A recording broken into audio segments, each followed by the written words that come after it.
અમને સરકાર દ્વારા અમારા આગેવાનોને સાંભળવામાં આવ્યા નથી।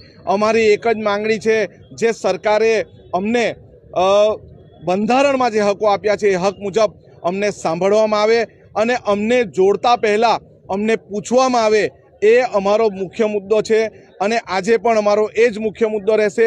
જો અમને હજુ નહીં સાંભળવામાં આવે તો અમે હાઈકોર્ટનો આશરો લઈશું। જો અમને હજુ નહીં સાંભળવામાં આવે તો અમે 3 દિવસના પ્રતિક ધરણા પર પણ બેસીશું। સામે એવો દાવો કરવામાં આવે છે તો ગામ લોકોને જોડશે તેનો વિકાસ થશે, શું મુદ્દાઓ છે, શું વિકાસ થશે કે બીજી કોઈ સમસ્યા? અત્યારે જો જબરજસ્તીથી તમે ગામને લઈ લેવામાં આવતા હોય તો પછી જબરજસ્તીનો વિકાસ કેવો? અમને વિકાસની જરૂર છે, વિનાશની જરૂર નથી।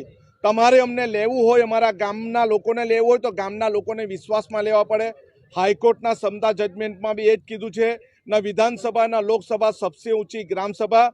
અમારા લોકોના દરેક ગામમાં પેશા એક મુજબ રૂઢિપ્રથા ગ્રામસભા મુજબની ગ્રામસભાઓ કરવામાં આવે અને અમારા લોકોને પાસે પૂછવામાં આવે।